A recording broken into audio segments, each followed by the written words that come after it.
Ömer, okay. Hi, hello everybody, dear friends. Let me share.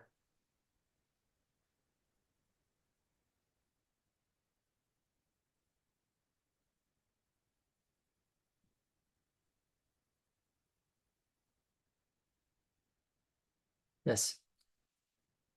Do you speak? Excuse me. Do you see my? Yes, Yes, very yes. nice. Okay.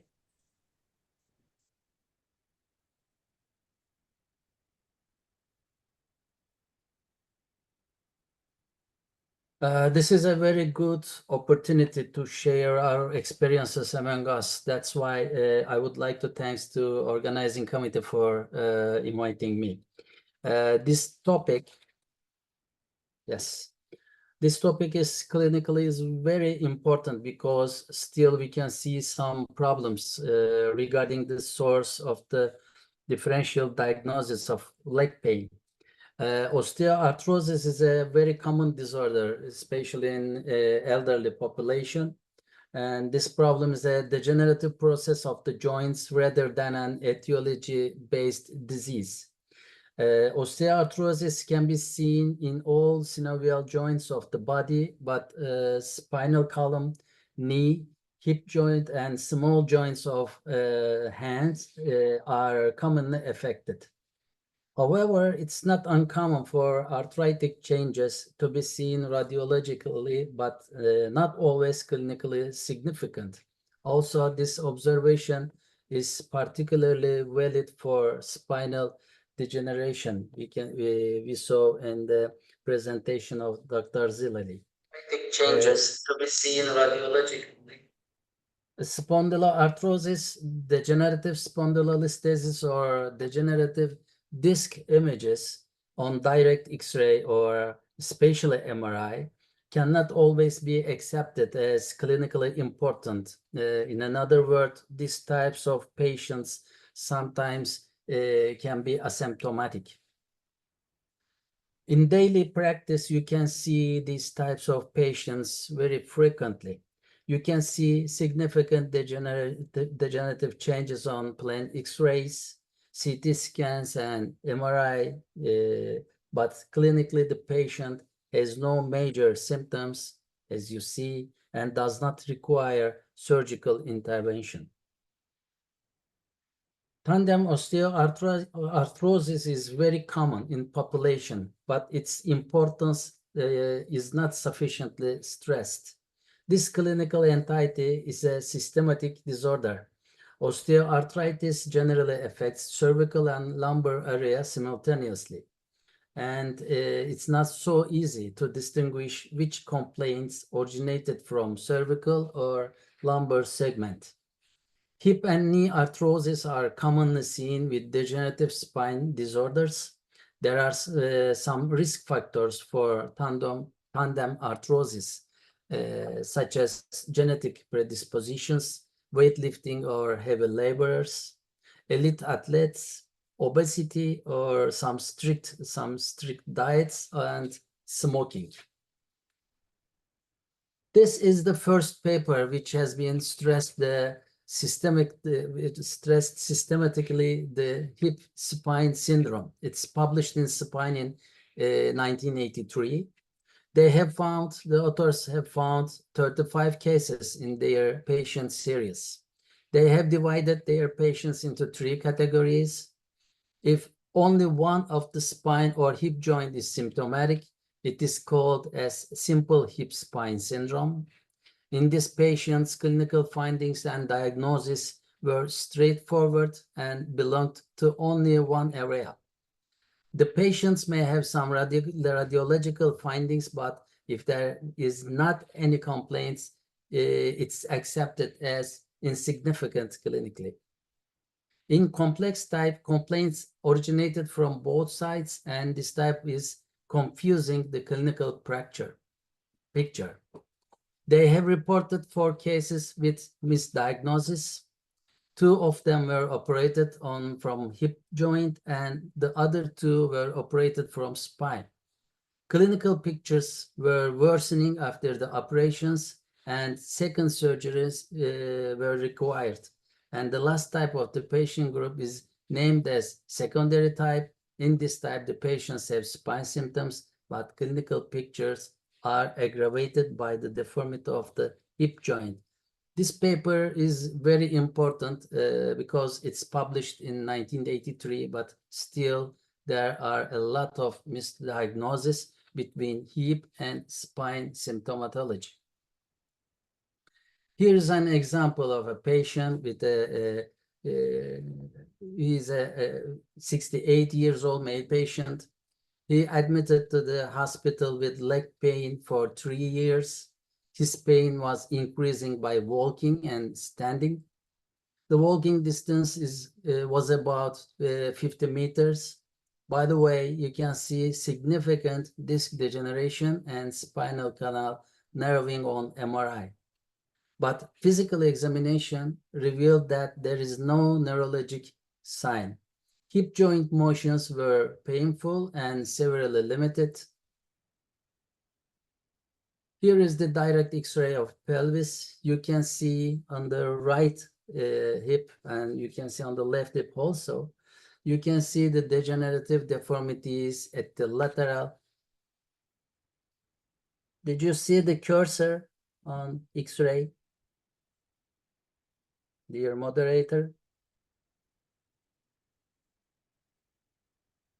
I think it's not. Yes, we do. Yes. Yeah, okay. You can Yes. see the degenerative deformities at here. You can see at the lateral part of both joints, and the diagnosis is impingement syndrome of hip joint.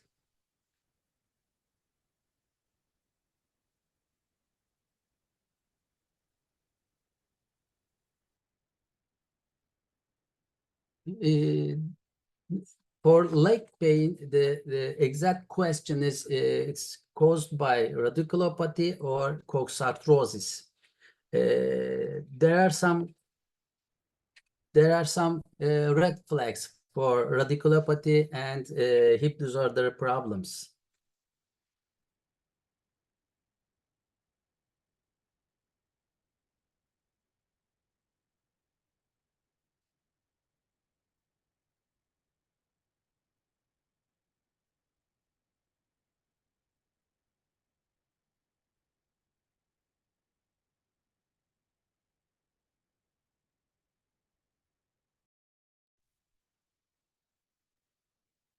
Yes. Okay, do you hear me? Yes. Okay. In L4 radiculopathy, the pain originated from low back and posterior aspect of the gluteal area and extend to the lateral sides. The tight pain is generally radiates from sacral or low back area. The extension power of knee joint may be diminished. The patients may explain from skin sensational problems on the dorsal part of the foot. But in hip problems, the pain is generally located at the anterior part of the groin zone. The pain almost always increases during weight bearing, such as walking or running, and the flexion contracture of the hip joint, generally usual finding. Here is the clinical pictures of radiculopathy and hip pain, radiating characteristics on the schematic drawings. In L4 radiculopathy, the pain originated from low back, as you see here, and goes to posterior aspect of the gluteal area and extends to the lateral and anterior part of the cruris, and generally radiates below of the knee joint. But in L3 radiculopathy, it is similar, but the pain is generally radiating from the low back to the anterior thigh. It's not usual to extend below the knee joint. Hip pain starts at anterior aspects of the groin and extend to the knee joint anteriorly. If a patient describes a pain scenario which is radiating to the foot, it is not possible to cause by hip joint alone. In differential diagnosis, these two clinical scenarios must be kept in mind. One of them is meralgia paresthetica. This is an entrapment of superficial branch of femoral nerve between the fibers of fascia lata. It's generally caused by the clotting habits such as tight clotting. The other entity is the urinary system disorder. Urinary system pain generally starts from the groin and radiates to the anterior and medial part of the thigh and may be misdiagnosed as L3 radiculopathy. It's very similar.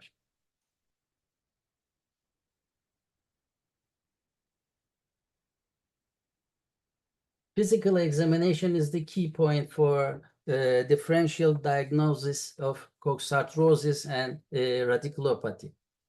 In radiculopathy patients, we can detect sensational findings such as hypoesthesia or dysesthesia at the anterior part of thigh. Decreases quadriceps muscle power and patellar reflex loss may be detected. And you can see the Duncan-Ellie test here. The Duncan-Ellie test is generally positive in radiculopathy patients. This test is based on the stretching of the rectus femoris muscle anteriorly with the aim of knee flexion, and it can be positive in L3 radiculopathy. But in coxarthrosis, muscle power and sensational examinations are normal. Flexion contracture of hip joint is a common finding.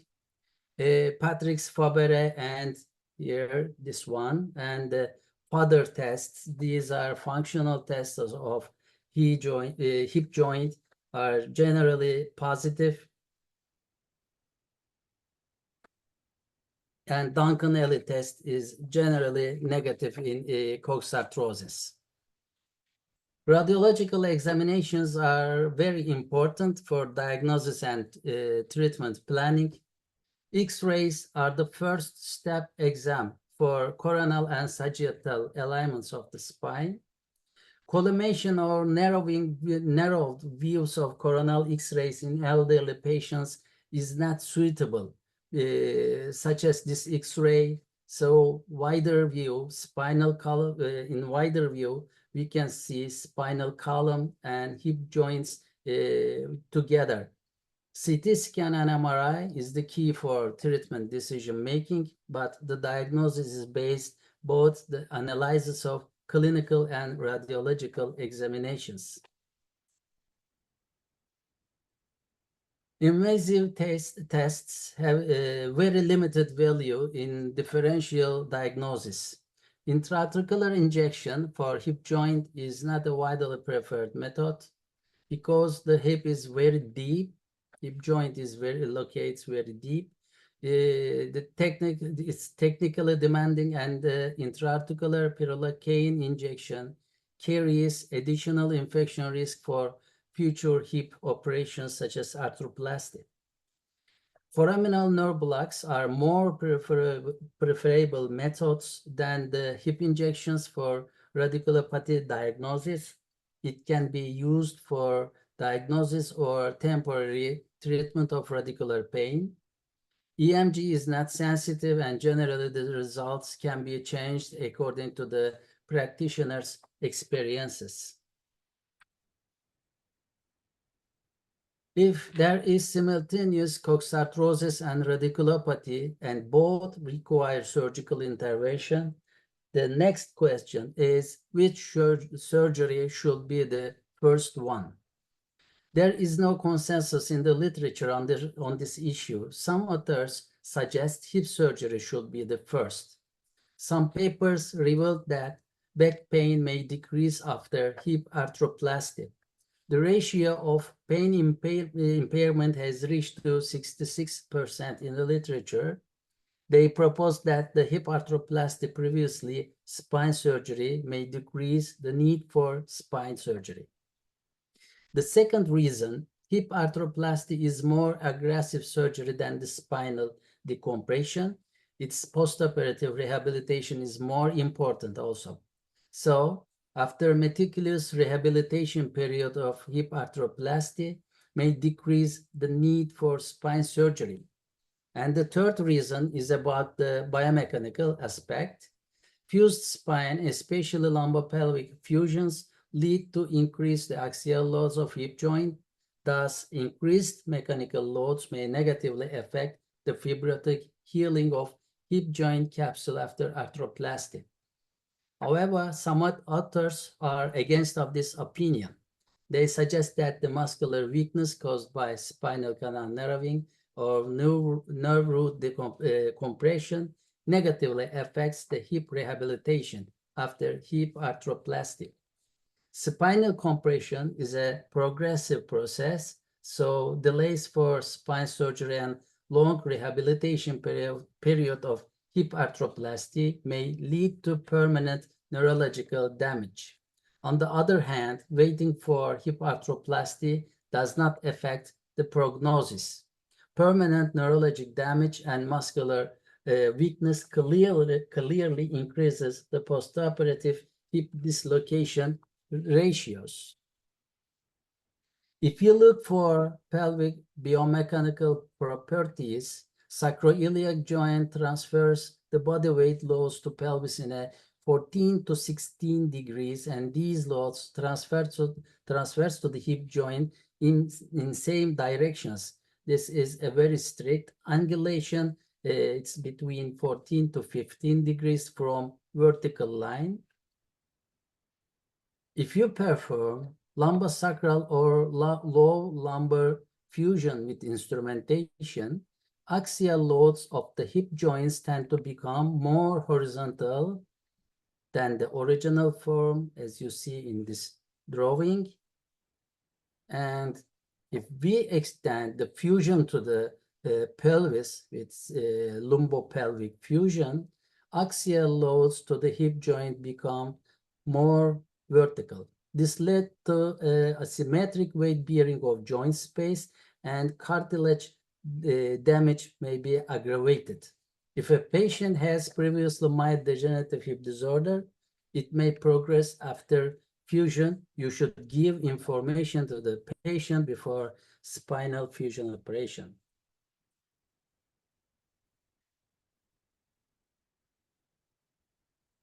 In a simple form of hip spine fusion, only the cause of leg pain must be treated. Radiological findings without any clinical compliance may follow up, but surgery should not be the option for only radiological findings, neither for hip nor for spine. As a biomechanical aspect, spine surgery may be the first line option for complex leg pain. It will be less aggressive. However, hip degeneration may be progressed after spinal fusion if exists. Here is an example case. 72 years old female patient admitted to the hospital with low back and leg pain. She had neurological education and could walk only around 100 meters. Physical exam was showed no contracture or motion limitation on hip joint. She had severe lumbar canal stenosis. She diagnosed as lumbar stenosis. She was operated and posterior decompression, L3 for interbody fusion with cage, and L2 to L5 posterior instrumentation fusion were performed. Here is the 2 years after index surgery. She had moderate right hip joint pain without motion limitation, but there is a hip joint narrowing, but the joint space is quite similar between right and left one. 5 years later, she had significant hip pain and mild flexion contracture. You can see a narrowing of the right hip joint. The left one is almost normal, but the right one is narrowed. Because she walking distance was become shorter clinically, but she refused the hip surgery at that time, at that year, because her walking ability was satisfying for her. But at 6 years, 1 year later, her walking distance and hip joint motions were quite limited. You can see the joint space is almost gone, and hip arthroplasty was performed for her. She was happy after 2 surgery and still continues to her life. Another example, 70-year-old female patient. She had severe low back pain and radicular symptoms regarding the L4 nerve root. Radiological exams showed severe degenerative disease and L4-5 spondylolisthesis. Posterior decompression and fusion have been performed to the lumbosacral area. She had hip dysplasia previously, but she had managed with her life without any complaint from hip joint for almost 70 years. 3 years after surgery, her right hip problem aggravated. You see here, there is no joint space and the chondral layer totally lost during between these 3 years. And this problem solved with total hip arthroplasty. As a clinical aspect, if the hip symptoms are more prominent, arthroplasty may be the first surgery. Spinal fusion affects pelvic inclination due to changes in sagittal plane, so this inclination can rotate the acetabulum and lead to prosthesis dislocation. What are the messages to take home? Hip degeneration is generally accompanied in different forms of degenerative spine disorders. Physical examination is very important for differential diagnosis. Every spine surgeon must know how to do hip examinations, such as Fabry tests, Fader tests, because radiologic findings sometimes may not be compatible with clinical complaints, which may lead to wrong surgeries. Physical and radiological findings should be analyzed for treatment method. The worst one should be the treated first, but if the signs and symptoms are similar, spine surgery may be the first option. Thank you for your attention. Thank you very much, Dr. Ömer Akçalı, for your clear presentation. Is there any question from the participant or comment?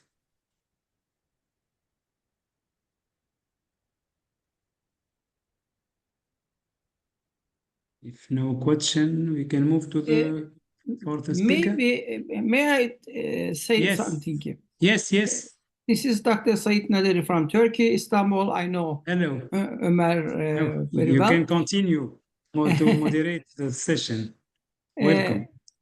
But nereye gitti bu? Okay.